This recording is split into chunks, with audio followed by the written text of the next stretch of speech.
welcome to Pahlish with Ray. I'm Rachel and today I'm going to be sharing with you polishes that I wore in June. Before we get started, go ahead and give this video a thumbs up if you enjoy seeing my what I wore videos each month, and if you're not already subscribed, I hope you'll think about it. I upload new videos about nail polish every week.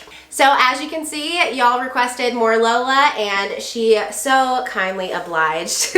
She's making her return in this video. However, she is not as much of a lap dog as my other dog, so I'm not sure she's gonna stick around, but we'll see how long she stays.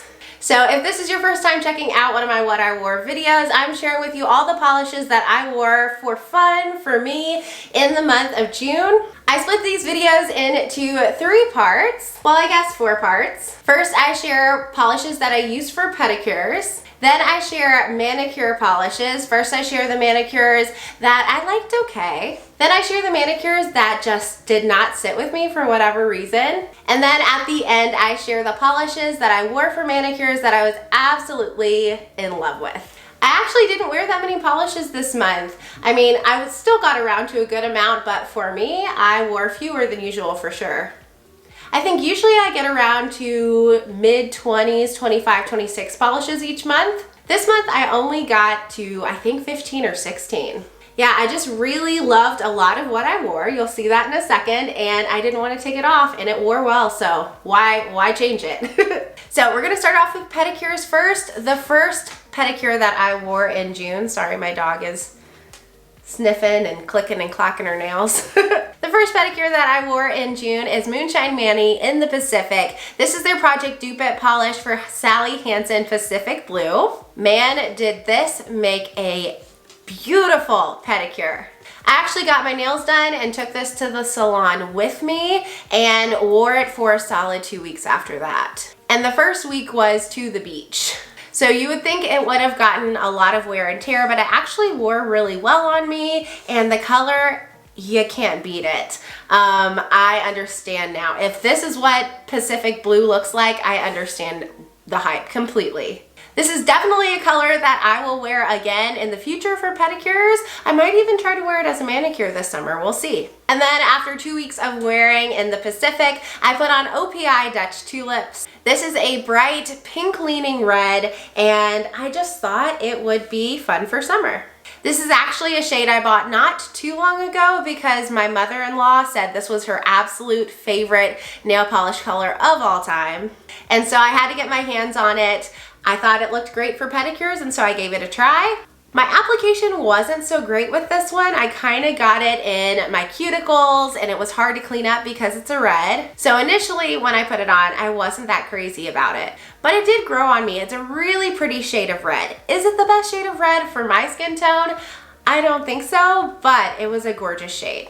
All right, so now we'll move on to manicures. Hopefully I'll have some swatch photos to pop over here. And I actually didn't have that many manicures that I just kind of liked this month. I was in love with most of what I wore. One polish I liked okay that I wore earlier this month was Cert Colors Rem. This one has a beautiful, bright but deep blue base with holographic flecks, as well as shimmer that shifts purple to green. It's a really interesting combination of colors in here. I don't have anything like this in my collection, and it was one of the first Cirque colors I got. It probably had been about 2 years since I'd worn this, and I think it just had thickened up over time. I probably should have put, no, I definitely should have put thinner in it before I started wearing it.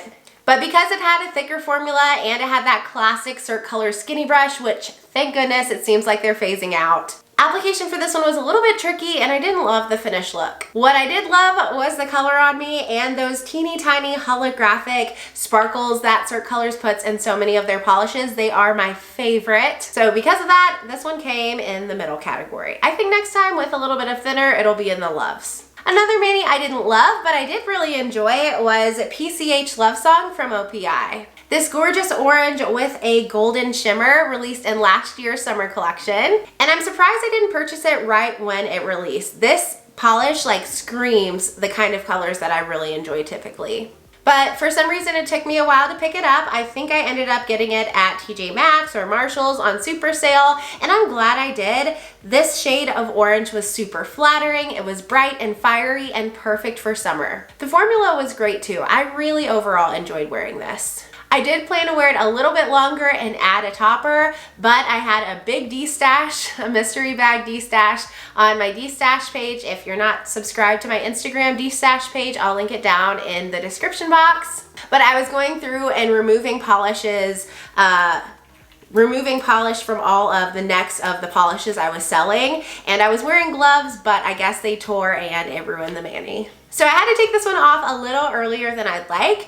Honestly, I wish I could have kept it on and added some kind of flaky topper. I think that would have been beautiful, but this one was pretty by itself. And the final polish that I liked a lot, but didn't quite make it to that love category, was Bluebird Lacquer Rollin with my homies. This is one that I put on my last couple days at the beach. It just screamed like pool water and ocean to me. It's got a bright, beautiful aqua blue base with shattered holographic and iridescent flakies that are super shifty. I don't really have any complaints about this polish. The formula was wonderful, the color is beautiful, the flakes are super shifty, and the way this looked in the sunshine was incredible. It's one of those polish that kind of teeters the line between like and love, but for now it's in the likes. Next time it'll probably be in the loves too. All right, on to the category of polishes that I did not enjoy wearing this month. There were two. The first one was MLF Lacquer Pink Pigeon. This one I purchased last year in March 2021 polish pickup. If you didn't know, unfortunately MLF Lacquer is no longer open. But since I purchased this, I have been just really eager to get it on my nails. But when I put this on my nails, I had a very strong negative initial reaction to this polish on me. I don't know what it was. The flakes are beautiful. The color in the bottle is gorgeous, but this shade of pinky purple is really hit or miss for me. And I bought this, I don't know, in 2021. I bought it last year. I think I just recognized that it was a color that I didn't have much of in my collection, for a good reason. But I didn't have too many of this color and I wanted to change that, and so I grabbed this one, but I should have known I didn't have too much of this color because it's just not the best color on me. Iridescent flakes are also not my favorite. I like them okay sometimes, but they're just not my favorite. So this one's definitely gonna go to the D-stash. Another one I just didn't really enjoy was KB Shimmer Frequent Flyer. This released in last year's spring collection, I want to say. But it is a really sheer, shimmery polish that can either be worn as a topper or on its own. I decided to wear it on its own. I've been really liking my nails. You can see they're pretty long right now, and I've been enjoying sheer polishes more than I did when my nails were shorter. I don't know why that is, but just the sheerness of the polishes has been sitting better with me overall now that my nails are longer. It's weird. So although I didn't like this on its own on my nails, when they were shorter, I thought I'd give it another try on my longer nails. But I do have just a little bit of light staining on my natural nails, and because this basically has a clear base, it's just packed with shimmer, it did not cover it at all. So my nails kind of just looked yellowy with a shifting shimmer. I was not liking it. So I'm glad I gave it a try, but I think there's probably a fine line with how sheer is too sheer for me, and this one just missed the mark. I will hang on to it to use it as a topper though, because I did like that. It has pretty shifts. And then I had 7 manicures that I was so in love with this June. A lot of polishes that I really, really liked. The first one comes from Morgan Taylor. It's Spin Me Around. This came out in last year's summer collection, and it is a vibrant neon pink. I heard so many people just gush about it when it came out. Y'all know I love pink. If I'm gonna wear a neon, it's gonna be a neon pink, so I had to get this on my nails. And you all were right, it's so beautiful. It had an incredible formula. The brush was awesome. I don't have that many Morgan Taylor polishes, but now I'm kind of considering getting more because they were pretty reasonably priced. And like I said, the brush was good. I got a lot of compliments when this was on my nails. Most of them kind of were in the family of, wow, that's a loud color. And I was like, thank you, I know. But I really enjoyed wearing this. I can't wait to wear it again. Another pink I wore and really enjoyed, we're just gonna get all the pinks out of the way first, comes from Vapid Lacquer, and it is Tantrum. It is a deeper but bright raspberry pink with linear holographic, and this one is super, super holographic. I actually grabbed this in a D-stash with some other Vapid lacquers, the only ones I have in my collection, last year. And as soon as I got them, I was like, who would D-stash these? They were exactly my kind of polish. Bright, fun, pink, and lots of holo. Well, this one had been untried for me. I hadn't worn it yet, and its formula was pretty thick. I'm not sure how it got so thick, but it was pretty thick. It was almost a one coater. Because of that, it did chip really quickly on me. I was sad I couldn't wear it a little bit longer. I think I wore it for 2 days, and then the chipping was just so bad I had to take it off. But I think with some thinner, this one could be truly remarkable. I absolutely love the color, and the holo was fantastic. And the last true pink that I wore comes from Cert Colors. It is Gossip. This released in last year's Summer Vice collection, and it is a bright pink, but it leans a little bit purple. I actually ended up adding a topper to this one. It is DRK Nails Holo Glaze. This is a holographic flaky topper. That's it. It just has holo flakes. And I absolutely love this topper. I wish it was still available for you all to purchase. But if you're looking for something kind of similar that'll give you this kind of look, I know Fairbaiting Polish has a flaky topper called Iced, and a friend of mine, Carolina, Gotta Love Polish, absolutely loves it. So I recommend that one. But the Cert Colors was beautiful on its own. When I paired it with Holo Glaze, oh my gosh, it was the most amazing combination. I could not stop staring at my nails because the base color was beautiful, but then the added sparkle from the holographic flakes. And with this topper, they're not too dense on there. You can really see the base color showing through. It just added so much sparkle, and it made my day every time I looked at my nails. I'm definitely going to continue wearing this kind of mani throughout the summer, a bright cream base color, maybe even neon base color with this holographic flaky topper, because it's just a really fun combination. Another polish I wore last month comes from the brand Pahlish. This released in last year's Christmas in July, mystery box or something. Maybe they were mystery individual polishes or whatever, but I got all of them. But this one specifically is called Rudolph's Sunburned Nose. And I think by the time I had gotten these in the mail last year, I was kind of already moving on to fall polishes, so I didn't get to wear them. So I've been wearing a lot of them this year, and this one, wow.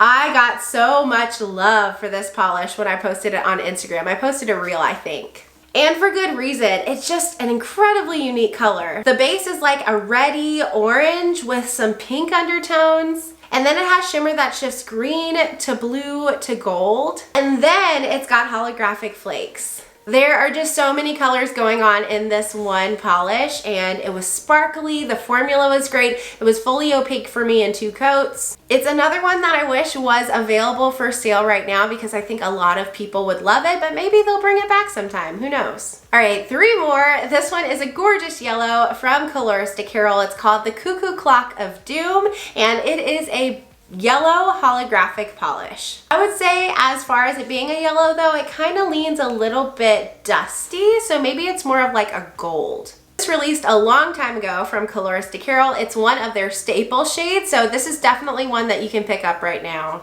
And it released with a bunch of polishes in this finish, and this super saturated base with a lot of holographic pigment.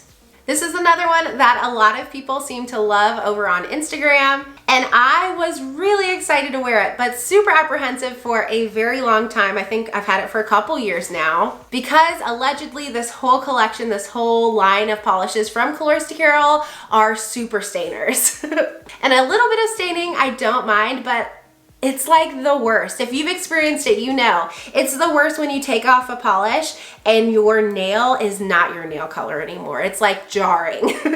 So I was really afraid to wear this and experience that. But I actually paired it with a base coat that I've been loving lately. It's from Bee's Knees Lacquer. It's called Spirit. I did get that in PR, but I don't have to wear it or talk about it. But I've heard from some of my friends that it's really been helpful for them with their staining, and I've experienced the same thing. I actually used 3 coats of that with this polish. Is that excessive? Yes. But it worked because I didn't have any staining from this polish, or no more staining than I had before I put it on. And the holo in this was absolutely incredible. It was such a fun yellow. I just put a smile on my face, like the Cert Colors Gossip. It put a smile on my face every time I looked at it. The way it glowed in the sun, oh, was perfect for summer. Now I just need to get around to wearing the rest of the polishes that I have from this line. Up next from Emily Damali is Always Around Me. This is a vibrant purple base with shimmer that shifts blue to gold to maybe copper. I purchased this because I missed out on a polish that this really reminded me of. I think it was from Penelope Lou's. 90% sure it was Penelope Lou's, but it was Game Room, and I think it came out in Polished Gamer's box. I wanted that polish when I saw it teased, and then it came out and I just didn't get it for whatever reason, and then I had major regrets. And then it came back out in a re-release for Overstock, and I still didn't get it. Why? I don't know. Why do we do the things we do? But I've been searching for polishes kind of in that same vein to fill that void, and so I grabbed this one, and it did not really fill that void. The blue shimmer in here just was not as intense as what it looked like Game Room had. When I stopped comparing it to Game Room and just saw it for the beauty that it was, oh my gosh. This shade of purple was so fun. It was vibrant. It was one of those polish shades you put on and you're just like, yeah, I can do anything. But it made me feel really good having it on. I felt like it was a super flattering color and it was just so bright and uplifting. I loved wearing this and I can't wait to wear it again. But my favorite polish from the entire month, are you ready for this? Comes from Wildflower Lacquer. It's called Buenos Accidents. This was a limited edition polish that released because it was a oops polish when the maker Taylor was creating Buenos Amigos, which is one of my favorite Wildflower Lacquer polishes. Apparently she put too much green in this base and added too many hollow flakes. I already knew I loved Buenos Amigos, so I couldn't wait to buy this one. I bought it last year and wow, I can't believe I waited so long to wear this. This was actually the polish that I wore going to the beach, and I wore it longer than I've ever worn any manicure ever. I wore it for 6 days. It wore beautifully. It had very minimal tip wear. I will say it was on the sheer side. I think I paired it with 2 coats of Polished for Days Snow blurring base coat. So it was a little bit sheer. It had a super squishy jelly feel, but I felt like that added to the polish for me. The base color is like this bright, vibrant, like jungly green with shimmer that shifts gold to pink, and it has so many hollow flakes. I've never worn a polish for 6 days unless it was out of necessity because I didn't have anything else. I've never worn a polish for that long before unless it was out of necessity, but this one was worth it. I'd do it again. I already want it back on my nails. It was that beautiful. So those are all the polishes that I wore in June. Let me know down in the comments which of these polishes you have in your collection. Have you worn any of them recently? I'm so glad to hear that so many of you enjoy the What I Wore videos. Honestly, they're some of my favorite to film because I just get to chat and it feels like we're hanging out, and I love that. If you enjoyed it too, don't forget to give this video a thumbs up and subscribe, and I'll see you next time. Bye!